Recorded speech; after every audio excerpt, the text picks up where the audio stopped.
প্রথমেই বলি যাদের ম্যারেজ লাইফটা ডিস্টার্বড, বৈবাহিক জীবন খুব একটা ভালো নয় যাদের, একাধিকবার বৈবাহিক জীবনে যাদের সমস্যা এলো, একাধিকবার বৈবাহিক জীবন নিয়ে যারা প্রবলেমের মধ্যে পড়লেন, তাদের এই সময়টা very very very very very very very very vital. কারণ কোনো না কোনো কারণে বৈবাহিক জীবন নিয়ে পুনরায় সমস্যার মধ্যে আপনি পড়তে পারেন। তাই আপনাকে সেফ সাইডে থাকতে হবে। আপনাকে এক কথায় বলছি, সেফ থাকতে হবে। যদি সেফ থাকতে পারেন, everything will be fine. Safe যদি না থাকতে পারেন, তাহলে কিন্তু কোনো মধ্যস্থতাকারী কারোর জন্য আপনার ম্যারেজ লাইফ ডিস্টার্ব হতে পারে।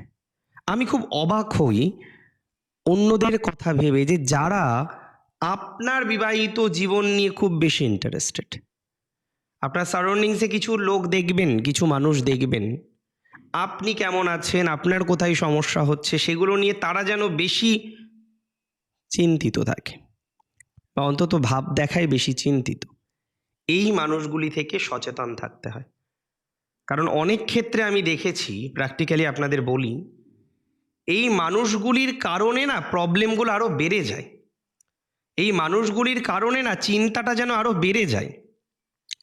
তাহলে আমাদের এই মানুষগুলি থেকে সেফ সাইডে থাকার চেষ্টাটা কিন্তু করতে হবে।